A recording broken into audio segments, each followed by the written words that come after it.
membentuk kader-kader penegak kekhalifahan di muka bumi ini. Sistem demokrasi ini itu bukan sistem Islam, sistemnya orang-orang tidak mengerti Al-Quran dan As-Sunnah.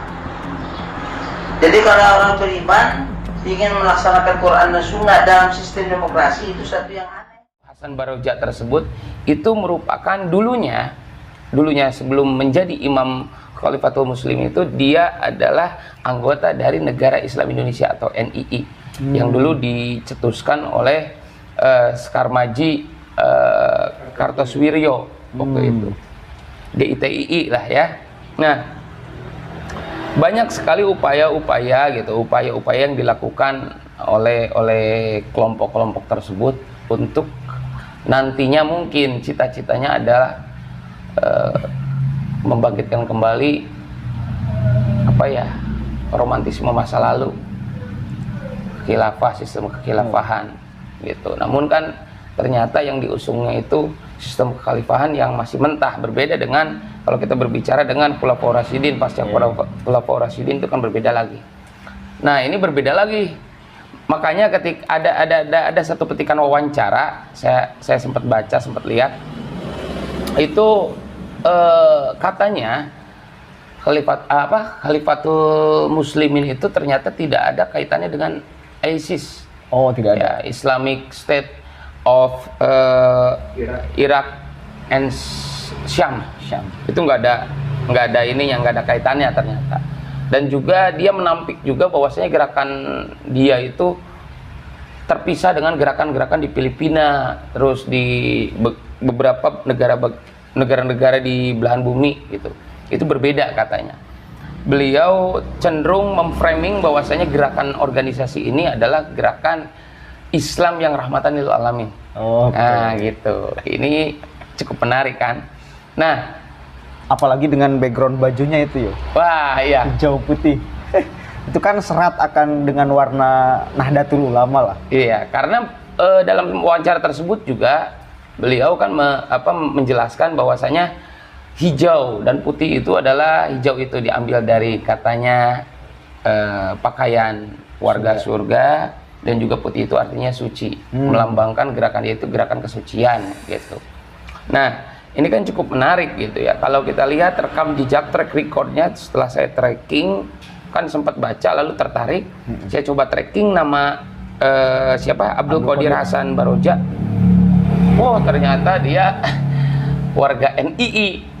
Dan NII sendiri merupakan sebuah organisasi yang menolak Republik Indonesia, merongrong Republik Indonesia, dan juga menolak asas Pancasila.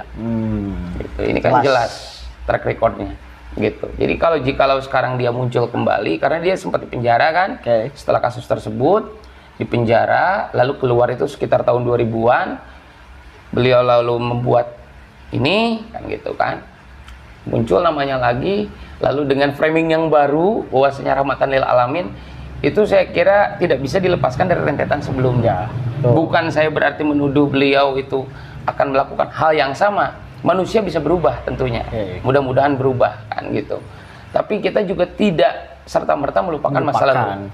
Jadi kalau kata Nelson Mandela, forgive but not forgotten. Kan gitu.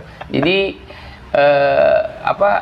maafkan tetapi jangan lupakan. Nah, itu kan jadi kaca begitu. Menarik, Bung, ketika berbicara tentang ISIS, kemudian katakanlah HTI, kemudian sekarang muncul juga Khalifatul Muslimin, kemudian juga katakanlah FPI, ini kan sebetulnya punya visi dan misi yang saya kira sama, ingin mendirikan khilafah, tapi tentunya mungkin berbeda-beda. Khilafah gaya FPI seperti apa, kemudian gaya HTI seperti apa, sekarang Khilafatul Muslimin juga seperti apa, ISIS juga seperti apa. Sementara kan semuanya juga punya imam kan? Betul. Punya imam kan, FPI yang dikatakan imam besar umat Islam. Itu kan yang dinahkodai oleh Habib Rizik Syihab. Kemudian Khilafatul Muslimin oleh Abdul Qadir Hasan Baroja. Kemudian juga HTI oleh siapa yang sudah meninggal itu kan. Tapi HTI itu lebih cenderung kepada gerakan internasional kan. Iya, jaringan internasional. Itu jadi Jadi kalau misal Islam benar-benar ingin mendirikan khilafah kan harus ada satu khalifah. Ini kalau misal mereka bergabung semuanya, siapa ya kira-kira yang akan diusung menjadi khalifahnya? Apakah Habib Rizik? Apakah Abdul Qadir Hasan Baroja atau siapa? Nah, itu sempat dalam petikan wawancara pun ada itu, ada pembahasan tersebut. Namun kan sebenarnya sudah ada upaya sebelumnya. Sejak dulu upaya untuk menyatukan beberapa organisasi, beberapa gerakan Islam yang mengusung kekhalifahan gitu. Namun kan ujung-ujungnya tidak ada kesepakatan. Nah, ketika tidak ada kesepakatan, akhirnya mereka berikhtiar dengan gerakannya masing-masing, dengan penafsiran khilafah itu seperti apa kan gitu. Nah, ini punya penafsiran masing-masing. Termasuk hari ini ada Hasan Baroja, itu penafsiran beliau yang Islam yang rahmatan lil alamin. Kan seperti itu. Nah, sebenarnya saya sempat baca juga ini karena ini cukup ramai dibicarakan di beberapa tempat gitu ya, bahkan di medsos sekarang sudah mulai ramai ya. Nah, waktu itu di Lampung, karena basisnya di Lampung itu. Basisnya di Lampung, di Bandar Lampung. Beliau menyusun gerakannya dan di sana sudah ada, tapi statusnya masih organisasi kedaerahan. Organisasi kedaerahan, tidak masuk ke administrasi kenegaraan. Dalam hal ini ya mungkin Kesbangpo yang mempunyai kapasitas dan otoritas mendata, mengakomodir, menginventarisir organisasi-organisasi itu paham betul di sana, Kesbangpol sana. Jadi katanya dalam ADART-nya itu kami tidak punya ADART kan. Kami tidak punya ADART. ADART kami adalah Al-Qur'an dan As-Sunnah. Oh, mantap. Gitu. Itu kata-kata pimpinannya itu yang Hasan Baroja. Jadi kalau berbicara ADART nggak ada gitu. Kan berbeda dengan organisasi-organisasi lain yang berbicara, ketika berbicara ADART itu tentunya ada ADART. Ketika berbicara organisasi, iya, ada ADART. Dan ini nggak ada ADART-nya Al-Qur'an dan As-Sunnah gitu. Makanya sejauh ini Kesbangpol Bandar Lampung ya, Kesbangpol setempat masih memantau gerakan-gerakannya tersebut gitu. Bila mana memang ada indikasi menjadi gerakan-gerakan separatis, gerakan-gerakan penolakan terhadap Pancasila, gerakan-gerakan yang merongrong kedaulatan maupun juga keamanan dan ketertiban Indonesia, tentunya itu akan ditindaklanjuti dengan tegas. Oke. Jadi memang di Indonesia ini karena mayoritas Islam, maka yang selalu dibicarakan ke publik itu ya Islam. Jadi bukan kemudian saya orang Islam, bukan menjelekkan Islam, namun kewaspadaan di dalam kita mengambil doktrin yang benar itu harus menjadi satu upaya yang benar-benar gitu loh. Karena jangan sampai citra Islam sendiri menjadi buruk akibat hadirnya orang-orang yang mengatasnamakan Islam dengan doktrin kebenaran Al-Qur'an itu menteror gitu loh, membunuh orang lain atas dasar dalil Al-Qur'an. Penegakan khilafah, kan dia mengatakan juga Pancasila itu ya tidak sesuai dengan hukum Islam memang. Pancasila demokrasi. Ya, memang betul demokrasi itu bukan sistem Islam gitu loh ya, bukan. Ya. Namun satu kali lagi bahwa kita itu demokrasi yang Pancasilais. Artinya bahwa Pancasila sebagai satu doktrin lah, katakan bukan doktrin atunya, satu nilai universal yang benar-benar harus kuat dianut oleh semua warga negara, karena faktanya kita beragam dan Pancasila berhasil menaungi keberagaman ini gitu loh.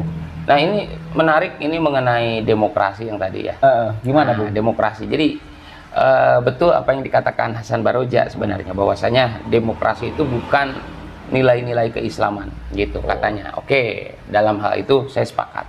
Tapi ketika berbicara Indonesia, keindonesiaan, kepancasilaan, tentunya berbeda.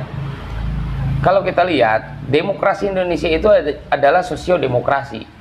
Demokrasi, tetapi tetap dengan mengedepankan rasa atau asas kekeluargaan. Berarti kita tafsirkan menjadi sebuah praktik musyawarah untuk menuju mufakat, dan itu termaktub dalam sila keempat, kerakyatan yang dipimpin oleh hikmah kebijaksanaan dalam permusyawaratan perwakilan. Makanya kalau berbicara demokrasi, betul, Pancasila menolak sekali, maupun Hasan Baroja pun sama menolak juga. Kita sama sepakat bahwasanya kita menolak demokrasi liberal. Tapi kalau kita berbicara Pancasila, seharusnya kita sepakat bahwasanya Pancasila itu mengusung demokrasi berbeda dengan demokrasi liberal, tapi demokrasi Pancasila yang tetap beresensi pada ajaran-ajaran keislaman. Oke, jangan terlalu panjang. Intinya bahwa kita harus mewaspadai gerakan-gerakan yang baru yang mengatasnamakan kemudian gerakan Islam berdasarkan dalil Al-Quran dan hadis lah, katakan seperti itu.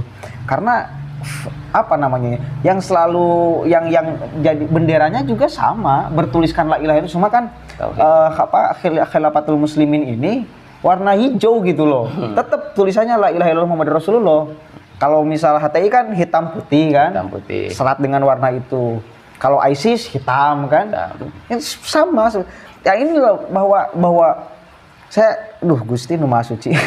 Ini kan kalimat tauhid digunakan untuk, mohon maaf, saya kira kalau untuk membunuh orang ini tidak bisa sesembarangan itu agama, saya kira nggak bisa sesembarangan itu. Jadi kita harus mewaspadai, jangan terkecohkan dengan orang berbicara mari kembali kepada Al-Quran dan hadis. Ya, jangan sampai kita terkecohkan, apalagi menyalah-nyalahkan Pancasila yang sudah disepakati kemudian oleh para ulama loh, bukan hanya oleh orang nasionalis gitu loh, tapi orang agama. Dan saya kira orang ulama-ulama zaman dulu itu lebih alim-alim daripada ulama hari ini. Bijaksana ya. Lebih bijaksana, lebih alim-alim itu daripada ulama hari ini. Itulah mungkin itu ya yang bisa kita sampaikan. Kurang lebihnya mohon maaf. Ada pesan terakhir gak, Bung? Saya kira dalam melihat pesan terakhirnya tetap tabayun dan ta'aruf, mungkin itu aja. Tabayun dan ta'aruf dalam melihat sebuah permasalahan, kita selesaikan lewat cara itu. Oke, dan satu lagi, jangan salah memilih guru. Ya, jangan salah memilih guru karena berbahaya. Kalau misal kita salah memilih guru, apalagi guru agama, urusannya doktrin, orang akan berani mati atas nama agama. Ini berbahaya. Oke, mungkin itu saja yang bisa saya sampaikan, kita sampaikan, kurang lebihnya mohon maaf. Wallahul muwaffiq ila aqwamit thoriq, wallahu a'lam bishawab. Assalamualaikum warahmatullahi wabarakatuh. Waalaikumsalam.